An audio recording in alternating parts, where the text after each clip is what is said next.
Hey y'all, my name is Sarah and I just love to talk about movies. My favorite genre is horror movies. Horror plus, science fiction, film noir in this case, horror animation, modern folk. So today we're going to talk about a movie from the 80s that is a highly controversial film and, as I found out later, is a cult favorite, Angel Heart.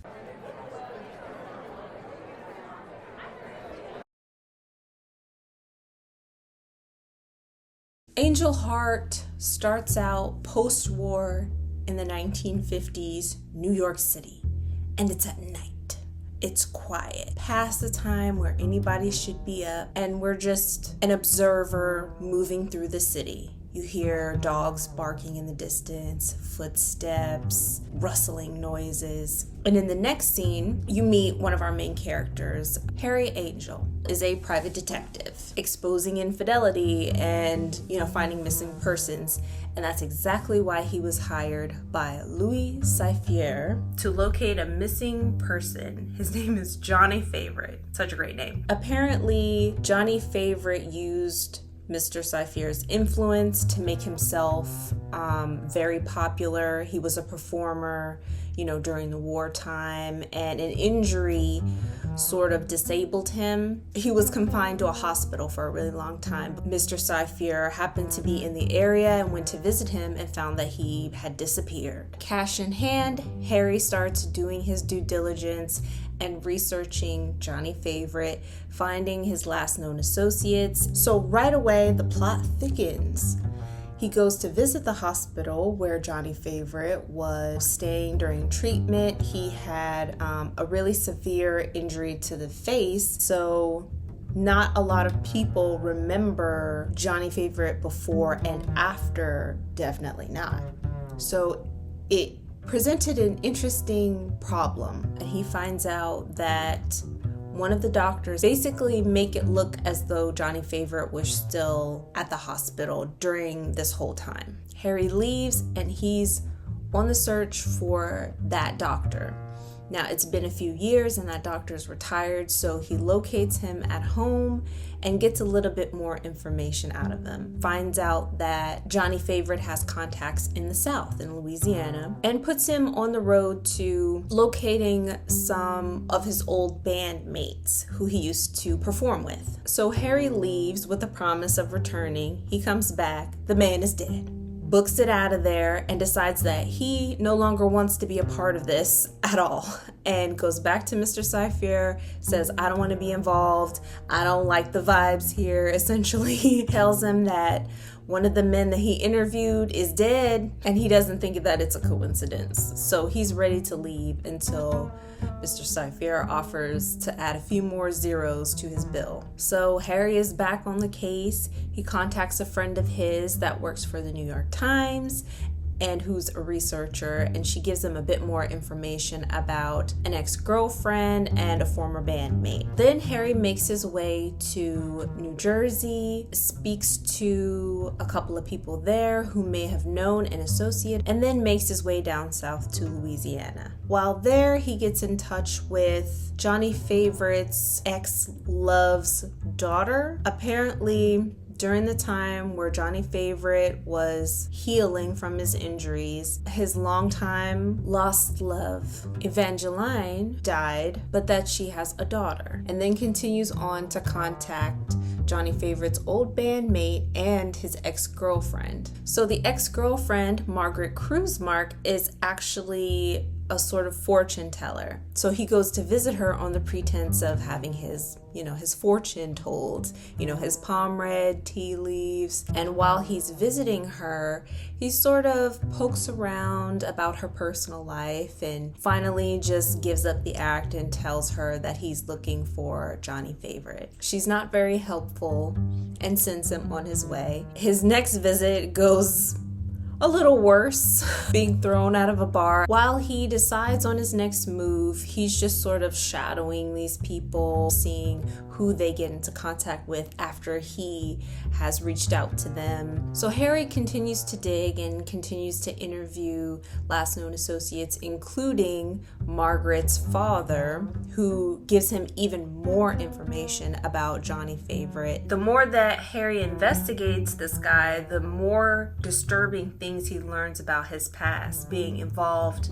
with the occult and the supernatural. So after contacting these people, they just show up dead, brutally, violently murdered in various ways, and Harry feels the noose tightening around his neck, that because he was actively connecting with these people, that he's going to be implicated in these murders. It's a race against time as he is trying to find Johnny Favorite, have him come forward, because not only is he being pursued by the police, he's being pursued by people he has no idea why are chasing him and trying to prevent him from finding out the truth. It all comes to head with the sudden realization that he is Johnny Favorite, that he is the man that he's been chasing. And Louis Cyphre reappears to confirm that he is the devil and that Johnny Favorite made a deal with him, a pact for fame and fortune, which he delivered.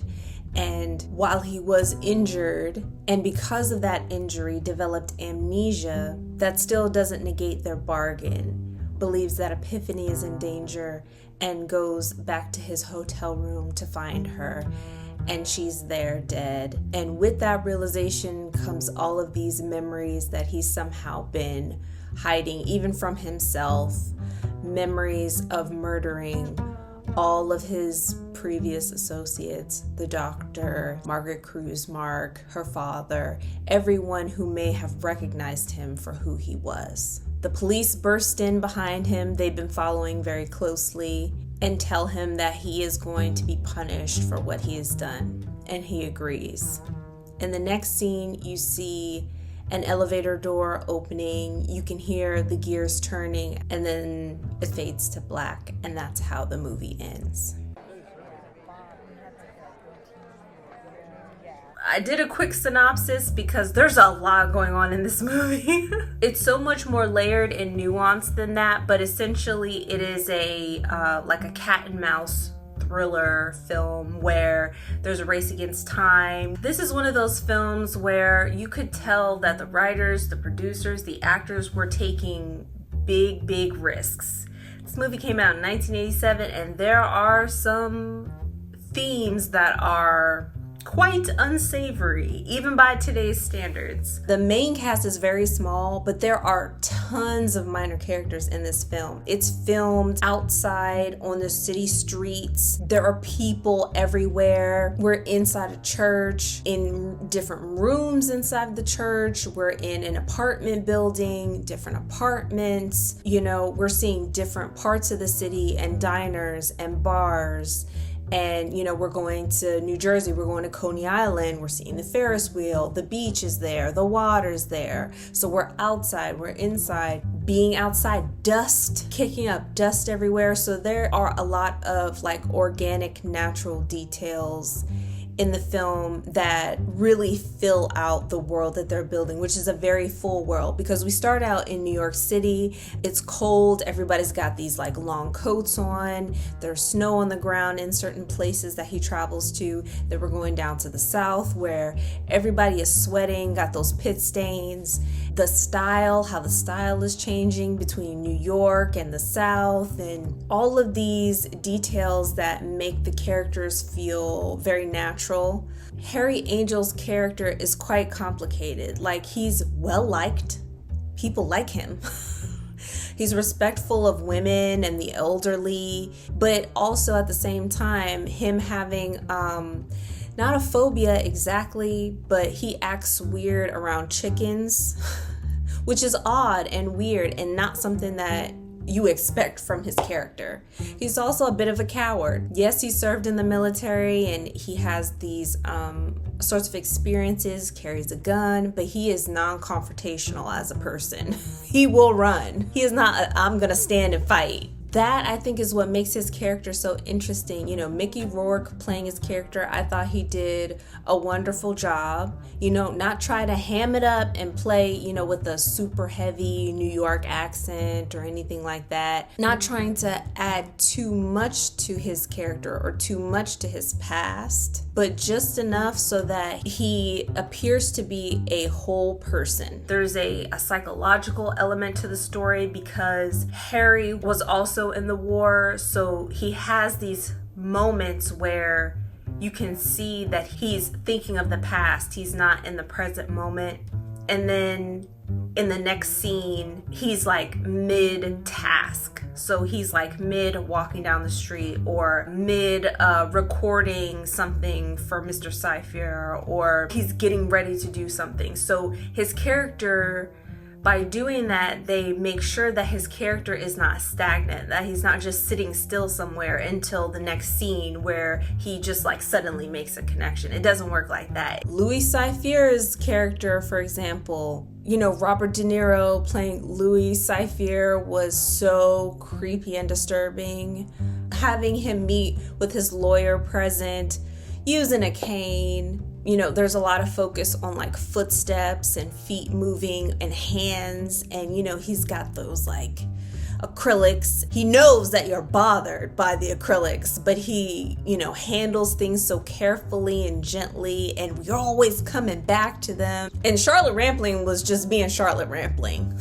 She plays that type of character a lot in films. Even getting into the cinematography of it all, the city at night, all of these like solid film noir details, long shadows, the grainy texture, the higher contrast between the shadows and highlights. When he works in the office, he's smoking a cigarette. You know, he's got that one light on with the light coming on his face, and he's in like profile and he's got a cigarette. It's a very classic image of film noir. Great angles.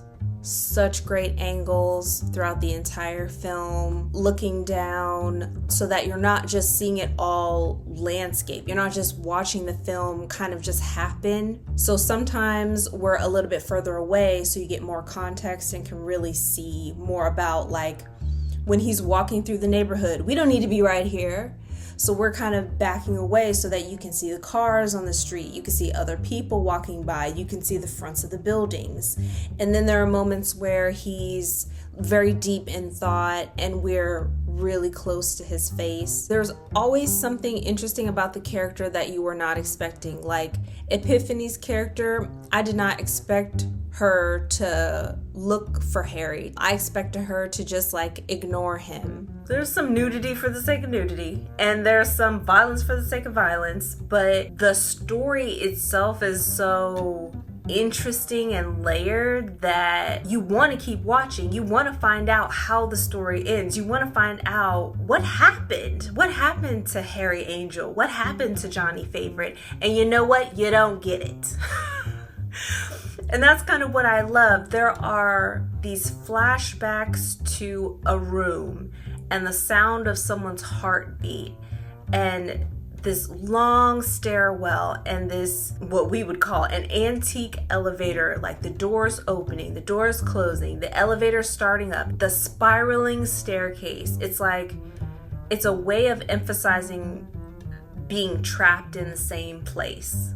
Not being able to move forward, not being able to go back. You see those elements over and over again, but not in a way to where it feels forced and not in a way where it feels like they're just using it to take up space in the story. Along with that are just some very real and very interesting characters. You know, like Harry Angel is not a saint and he's not a monk.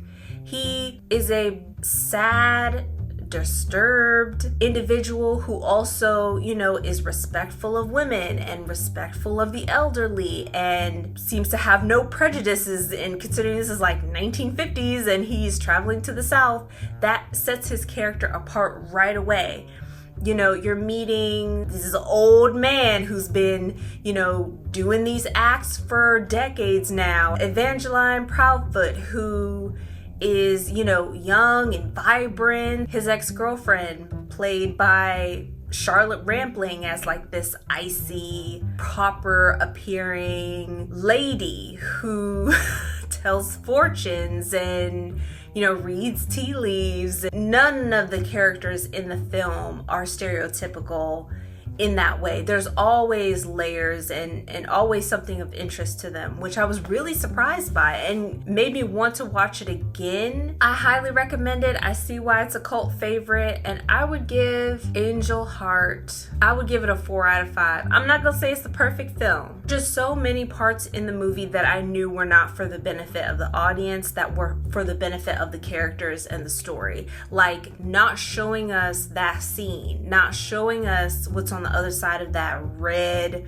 creepy window. There's this view of the side of like a huge apartment building, and one of the windows is all in red, like there's some kind of red light on. There are all of these other details like crying, footsteps, the heartbeat sound, somebody panting, but you never get to see what's on the other side of that window. And it's just, there are details like that throughout the entire film. And I loved all of the symbols throughout the whole movie, like that elevator, the doors opening and closing. You can hear like the motor running. Is the elevator going up or down? You don't know. Spiral staircases, like this idea that you're trapped, especially seeing the same scenes over and over again. The sounds of a fan, like the blades spinning and whirring, that weird melody that he hums and plays throughout the entire movie. There are just so many tangible details that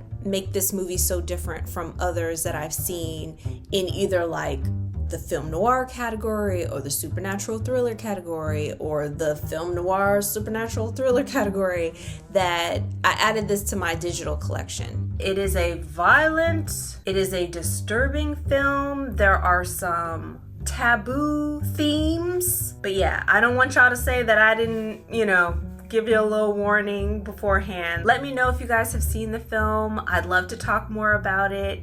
Thank you all for spending your time here with me. I really appreciate it, and I'll see you all next time.